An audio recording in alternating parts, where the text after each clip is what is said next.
You know, paradigms control the results in your life. They have the power over everything, from your relationships to your income. And when you shift your paradigm, everything in your life improves. It's an exciting idea, isn't it? Well, I'm Bob Proctor, and I want to welcome you to Paradigm Shift, where we're going to teach you how to make dramatic improvements in the quality of your life. Think about your life for a moment. I want you to think about the results in your life and think about the concept of a paradigm shift. What is a paradigm? How are paradigms formed? How can they be changed? That's what I want to talk to you about. And I think as you get into this, you're really going to like it. Ask yourself this question. Why would anyone look at a tremendous opportunity offering them time and money freedom and then walk away from it? Do you know, you hear people day in, day out say, I wished I had this, I wished I had that, I wished I had this car, I wish we could take this vacation. Why did they walk away from it? Well, most people say, well, I really don't know. I don't think there's an answer to that. No, there is an answer to that. You see, people are walking away from opportunities every day, and the biggest opportunity they have, they carry within them. Napoleon Hill one time said, don't go searching for opportunity, but reach out and embrace them right where they are. You see, the people that walk away from the opportunities are being controlled by paradigms. They really are.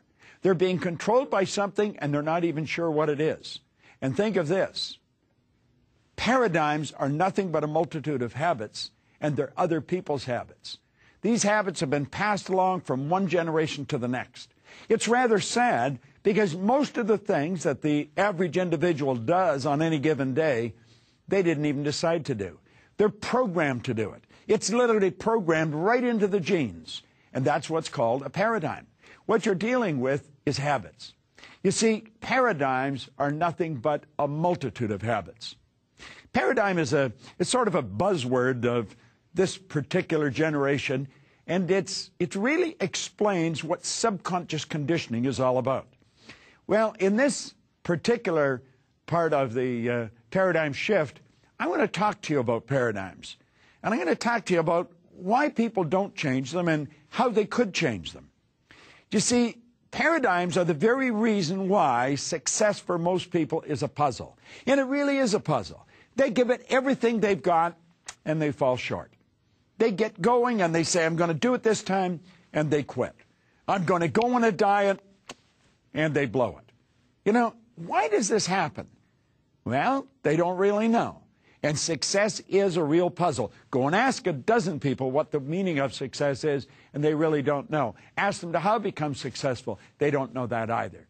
You see, we are the product of somebody else's habitual way of thinking. And I believe it's time to change. So let's take a look at how we can change. You know, Joel Barker wrote a book on paradigm, and he said to ignore the power of paradigms to influence your judgment. Yes, to put yourself at risk when exploring the future. Now think about that. To ignore the power of paradigms, most people do ignore the power of paradigms because they don't understand what a paradigm is. If you don't know what it is, you'll just automatically ignore it. So he said to ignore the power of paradigms to influence your judgment. Yes, to put yourself at risk when exploring the future. Well, most people do that. But he also pointed out to be able to shape your future, you have to be willing and able to change your paradigm. Now, if we're going to change them, we're going to have to understand what they are. If we're going to change them, we're going to have to understand, I believe, how they're formed. We're going to have to understand what we have to do. And get this, it's well worth studying. Because when you change your paradigm, you can literally write your own check. You can decide where you're going to go and what you're going to do. You start to determine how much you're going to earn, how much fun you're going to have, the trips you're going to take, where you're going to go, and what you're going to do. Now, to start off with, there's only two things you really have to know to succeed. Sounds pretty simple. First one, you have to know where you are. You know, most people don't know where they are. I owe a man named Ray Stanford just a tremendous debt. Ray Stanford was a guy 45 years ago who got me to sit down and really look at how I was living. He said, Bob, do you like the way you're living? And I said, no, not particularly. He said, do you think I'm a happy guy? And I said, yeah, you seem pretty happy to me. He said, have you ever seen me sick? I had to admit I hadn't. He said, have you ever seen me when I was broke? And again, I had to admit I hadn't. Well, he told me, he says, you've got to be one of the most miserable people I've ever met. And I was. I was an unhappy human being. Yet he said, you're always sick. Now, he said, you don't have a terminal illness, but you always got a headache or a cold or something. And he said, you're always broke. Oh, I was. I was always broke. I never had any money. He said, why don't you change it? Well, you know, it never really entered my mind that I could. It never crossed my mind that I had the ability to sit down and decide exactly what I wanted to do. Now, I said there's only two things you have to know to succeed. Well, let's take a look at the second one. The second one is you've got to know where you're going. You not only have to know where you are, you have to know where you're going. Now, you see, I was not in a good place. I was unhappy, I was sick, and I was broke. And because that's where I was, it was almost like I had to stay there. But you see, I was 26 years old. I had been trying to change results since I was a kid, and nothing seemed to happen. So I guess by the time I was 26, I just assumed this is my lot in life. But he said, that doesn't have to be the way it is. He said, your present results have nothing to do with your future unless you let them. Now, he said, your results are neither good nor bad. Everything just is. Take a look at the room you're standing in. The room's neither big nor small. The room just is. It's only big or small relative to something else. Look at a bigger room. The room you're in is small. Look at a smaller room. The room you're in is big. Well, he said, your results are neither good nor bad. Now, that has to do with the law of polarity. Law of polarity decrees there's two sides to everything. It's also the law of relativity. We have to relate things. So he said, you know, relative to most of the population of the world, you live like Solomon in all his splendor and glory. So that's not the deal. He said, you're not where you want to be. So he said, let's ignore where you're at now that you know where you are, and let's think of where you want to go. Where do you really want to go? Well, you know, it had been so long since I dreamed that I really didn't know. And you know what I found? I found most people don't know. But if we sit down and take a pen and a pad and ask ourselves, what do I really want to do? We can do it. Now, you see, there's a part of the paradigm that stops us from doing that because we immediately asked, how am I going to do it? How doesn't matter. Hillary didn't know how to get to the top of the mountain until after he got there. I had the good fortune of working with Edmund Hillary on 3 different occasions. The only thing I saw different about him and anybody else was his size and his determination and his vision. See, no one had ever been to the top of Mount Everest. No one had ever stood on top of the world until Hillary did. There's over 1,000 people who have done it since then. You know, see? What about the Wright brothers? No one had ever flown, but they did. You see, it doesn't matter how you're going to do it. What matters is what you're going to do. So think about this. Who are you? Now, that's what Ray started off by asking me. He says, who are you? I said, what do you mean? I said, I'm Bob. No, he said, that's not who you are. He said, that's your name. Where's the guy getting that? You know, I'm not my name. Now, he said, Bob and Proctor's your name, but it's not you. He said, they're two words. You use as your name. You could change them if you want. You probably won't. But that's not you. And I said, well, this is me. No, he said, that's your body. You've never heard anybody phone into work and say, body's not coming in today. It's sick. Think of it. You never say anybody say, I am hand, I am leg. It's my hand, my leg, my name, my body. These are all things we have. We've got to really stop and think, who am I? Now, you know, when you do that, you're going to come up with some pretty good answers. We are spiritual beings. That's who we are. We are a soul. We don't have one. We are one.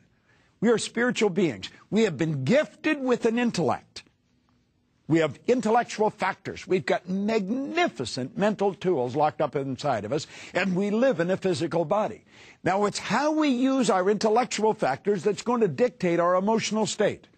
And our emotional state is very likely going to control how we behave. Now, we're going to get into a lot of this later on, but, you know, that's the way it is for right now. Now, I have mentioned 1,000 times, if I've mentioned once, we think in pictures. You see? Now, if you think in pictures, I am spirit, I have an intellect, I live in a physical body, and you get a picture when you're thinking of yourself, what picture? You get the physical picture. It's the picture that reflects back from the mirror. It's the picture of the thing we dress, and so we think this is us. This isn't us at all. We've got to get an image of ourselves. We're spirit. Nobody's ever seen spirit. We see the expression of spirit. Spirit's creative. We're creative. Now, think about this for a moment. Dr. Truman Fleet in 1934 realized that we had a real problem. No one ever saw the higher side of a person's personality. So he said, I'm going to make a picture. And he said, there's a picture of the mind and the body. Now, I want to recommend you do what I've been doing now for close to 40 years. You see, I had been studying this for around 5 years, 8 years, something like that, before this picture was presented to me. Leland Val Vanderwall presented this to me, and when he did like that, everything came into order in my mind. I had been studying all this material about the mind, but I didn't have an image. See, most people, when they think of the mind, they think of the brain. The brain isn't the mind any more than a fingernail is. Brain is an electronic switching station. It's your brain that you activate to set up new vibrations in your body. And the vibration causes you to act the way you act. Your vibration dictates what you attract. You know that everything coming into your life you attract. So what we have to learn to do is, how do we work with the mind? Well, I'll tell you what I do. I see my head as my mind, and everything from the neck down as being the body. Is that the way it is? No, of course not. But that's an image that I'm working with. All right? Now, we take the mind and we break it into two parts. We have the conscious mind and the subconscious mind. Now, I think there's probably 150 names for each, the conscious mind as well as the subconscious. Some areas they call the subconscious the unconscious, and some call it universal intelligence. Call it whatever you want. We don't care what you call it. Let's understand how it works. Your conscious mind gives you the ability to choose. It's very powerful. Your subconscious mind does not have that ability. Now, your subconscious mind is your thinking mind. Or pardon me, your subconscious mind is your feeling mind. The conscious mind is a thinking mind. All right? The conscious mind is your thinking mind, and you have hooked up to your conscious mind your sensory factors. So let's look at this for a moment. What do most people think? Well, they think according to what's going on outside of them, because these sensory factors are picking up that information. And then they feed it in, and they think in pictures, and they turn it over to their subconscious, and that's what causes them to feel the way they feel. You see, what you think and impress upon your subconscious controls the vibration you're in. That controls how you act and produces the results that we're getting. Now, you can think anything you want, but when you were a child, you couldn't. Let me back it up. Your subconscious mind is wide open to, you can put in anything you want. When you were a baby, your subconscious mind was wide open. See, whatever went on around you come right into your subconscious mind. Now, right now, you can block everything out of your subconscious mind. You can do it with your conscious. You can mentally choose the ideas that you put in. You take a look at something, you don't like it, just reject it. See, the conscious mind has the ability to accept or reject ideas. The subconscious mind doesn't have that ability. You know, when you're a baby, your mind is wide open. You can put anything in it you want. At birth, a baby is a linguistic genius. It's literally a linguistic genius. You can teach a baby any language. I have some associates of mine in Kuala Lumpur in Malaysia. They have a little 4-year-old boy speaks 4 languages. Do you know that you can teach a baby to read before it can talk? Now, somebody will say, well, I don't believe that. Well, then you probably wouldn't do it. The reason we don't teach babies to read before they can talk is because we don't get any feedback. We don't understand how their mind works. We don't understand that we can program it, and yet we are programming it. Whatever we're talking about, whatever's going on around that baby is going right into the baby's subconscious mind. Where did you get the idea that you went to work to earn money? Do you know that working is the worst way to earn money? You go to work for satisfaction. That's why we should be doing what we absolutely love to do. You provide service to earn money. Why do you think 90-some% of the population have absolutely no idea how to earn money? Now think about this for a moment. This is very, very important that you understand this. All right? It's super important that you understand it. Because if you don't understand it, you're going to continue doing what you're doing. How are you at earning money? Are you having trouble with it? Well, if you're having trouble with it, it's because of the ideas that are programmed right into your subconscious mind. You see, if you're working around people that think it's difficult to earn money when you're a baby, then you're going to grow up thinking it's difficult to earn money. If your parents went to school, you'll probably go to school. If your parents didn't, you probably won't. If you blame the weather and what's going on outside for the disease that you may have, then you'll probably do the same thing. Why do you like the food you like? You like it because you're programmed to eat it. You see, you didn't choose to like that food. You choose to like the food that you're programmed to eat. Now, when that programming takes place, it's genetic and environmental. At around the age of 4 or 5, The mind's already programmed. It's the ideas going in over and over and over and over again. They become fixed in your subconscious mind. We call that a paradigm. And then you begin to think. Now, you can think anything you want, but your paradigm is controlling your behavior and controlling your results. Think of this for a moment. Let's suppose you're earning $50,000 a year. What do you think the odds are of you thinking the thoughts of a person that's earning $250,000 a year? You're not going to do it. As a matter of fact, you'll probably think they're different. They're no different than you or me. The only difference is in their thinking. You can think anything you want, but the paradigm seems to control the way we think. Now, we've got to make up our mind. We're going to stop that. The mind, you can think anything you want. It's your thinking mind. Think anything you want to think, and don't let the paradigm control you. It's a beautiful concept once you start to understand it. So, really think about this. All right? Now, your paradigm controls your logic. Now, think of this for a moment. We never flew in airplanes because anything heavier than air is attracted towards the center of the world. It was totally illogical to think that we could build something of metal and have it fly through the air carrying people. That was illogical, but we're doing it. See, it's logical now, but it wasn't when the Wright brothers got the plane off the ground. A person that's earning $50,000 a year, if they go and talk to one of their buddies about earning $250,000 a year, they'll say you're crazy. That is totally illogical. Well, let's think for a moment. If the paradigm's controlling the logic, if the paradigm is controlling the results, we want to change the results. Wouldn't it make good sense then to start thinking about things that are totally illogical? So when you're looking at where you are and looking at where you're going, I think we want to get some ideas in our mind that maybe are a little scary. You see, if your goal doesn't scare and excite you at the same time, it's probably not a good goal. What do you really want to do? Now, I was sitting in a fire hall when I picked up Think and Grow Rich many years ago. That was the best job I had ever had. I only worked 7 days and 7 nights a month, and I could sleep there all night, go golfing all day. I was earning above average income. They had never had anyone that they let go. Only one person since 1934 quit the job, and yet I quit. It was totally illogical for me to do that. Why did I do it? I did it because I wanted to change my life. I wanted to change the people I associated with. I wanted to change everything.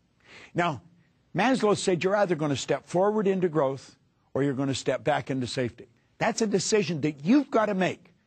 If you step forward into growth, it's going to be scary. If you step back into safety, you're going to stay where you are. So let's think for a moment. Where are you and where you want to go? It's a good question. It's a question most people never ask themselves. I want you to stop and think of what it was like when you were a child. What kind of an environment were you born into? Because that's where your paradigms form. Stop and go back and take a look at your ancestors. You see, you might ask, how did you get here? Well, there's a little particle of energy from mom and a little particle of energy from dad come swimming along, and they joined together. That was the nucleus of you. Do you know that all mom's DNA and all dad's DNA is locked up in those little particles of energy? All their habit patterns are there. Why do you think you have some of the little idiosyncrasies that they have? Why do you think you look so much like your parents? Do you think that's an accident? See, the truth is most people never spend any time thinking about this. I want you to think about it.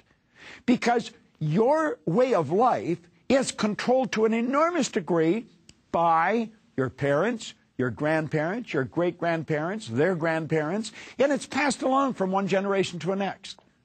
I'll give you an indication of what I'm talking about. It's kind of cute, but it's true. I was born and raised in northern Ontario in Canada. My wife was born and raised in the southern part of the United States, in Birmingham, Alabama, and in Pensacola, Florida. Two totally different cultures. Now, we came together, and we started to go out together, but then we got married.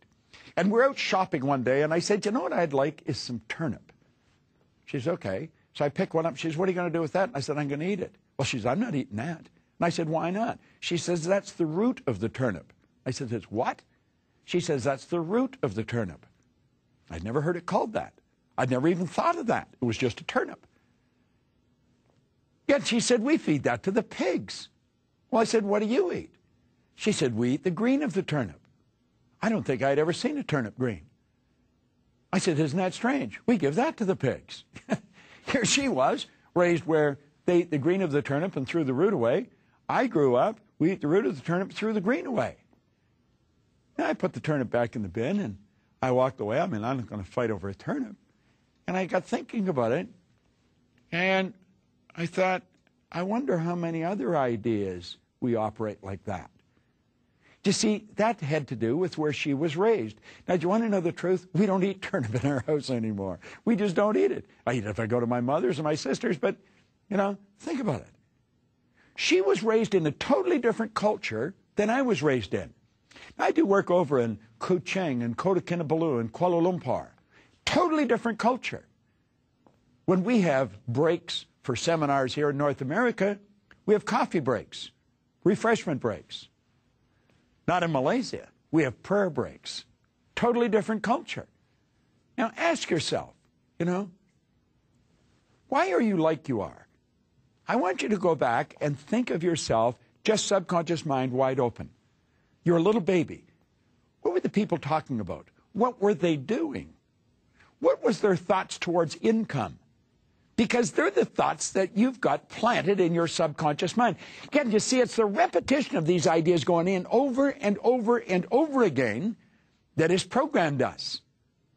Now, in this series, The Paradigm Shift, you've got to really understand how paradigms were formed if you're going to be effective at changing them. See, I can tell you how to change the paradigm, but if you don't understand how it's formed, it wouldn't make any sense. Some of the things I'm going to tell you to do to change your paradigm are going to seem silly. They're going to seem immature. Well, that's all right. Do them anyway. Do you know you're going to find that the multimillionaires in the world, the people that are happy, the people that are alive and vibrant, they do things a little different than everybody else. They march to the tune of their own drummer. You know, you'll often find people, I was 71 on my last birthday, and you know, people say you should slow down. I think that's nuts. I should speed up. I'm really just getting warmed up. You see, I don't think we have to slow down. I think what we have to do is calm down. We have to pace ourselves. We have to do things in a very calm, confident manner. You can go at warp speed if you're doing that. I'll work in 3 or 4 different continents in the same week. Think nothing of it. I can get on a plane and go to sleep just the same as I can get in bed at home and go to sleep. Do you know why? I've programmed myself to live that way. Do you know the way you're living is according to the program? Who decided on your program? Did you pick it, or did someone else pick it? Now think about it. I want you to be super honest when you're analyzing your results. Really take a look at where you are.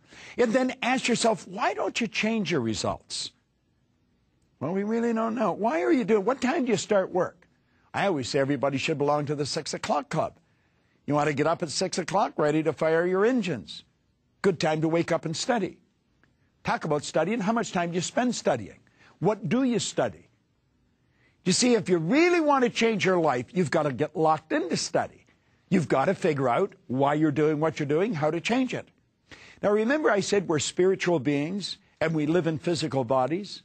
That is no small thing. That's not something just to discuss at church or at the temple or at the mosque. This is something that we really want to focus on. Where is spirit? Spirit's omnipresent. Spirit's 100% evenly present in all places at the same time. Spirit's all-powerful. Do you know that all the power there ever was or there ever will be is omnipresent? It's 100% evenly present in all places at the same time. This is very, very vital information, and we've got to think about it. It isn't just something we read and say, isn't that nice? You have infinite potential. What are you doing with it? There's 2 things we're not taught in school. There's many things we're not taught in school, but there's 2 things that we're not taught that are vitally important if you really want to make a paradigm shift and make things happen in your life. Number 1, you have to learn how to make decisions. Absolutely essential. Most people have a difficult time with it. And you've got to learn how to earn money. You've got to learn how to earn money. See, the more money you have, the more effective you can become. Now, understand this. Money's just used for 2 things. 1, it's to make you comfortable. And 2, it enables you to extend the service that you render far beyond your own physical presence. Now, I don't go into a lot of money or a lot about money in this particular lesson. I just want to touch on it. We will cover money specifically in one lesson. See, money is to make you comfortable. The more comfortable you are, the more creative you can become.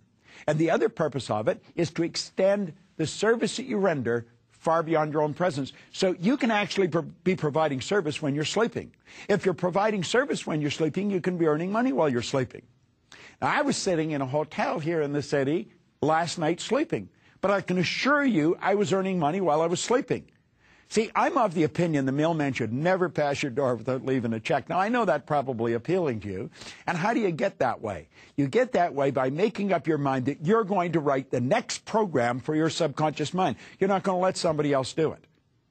So we start to evaluate where we're at, what we're doing. How much time do you spend thinking? And what do you spend time thinking about? I spend a lot of time in planes. I am leaving here where I'm shooting this particular series in Dallas, and I'm going to fly immediately to London. And then I'm going to go from there right back to Toronto, and from there out to Utah.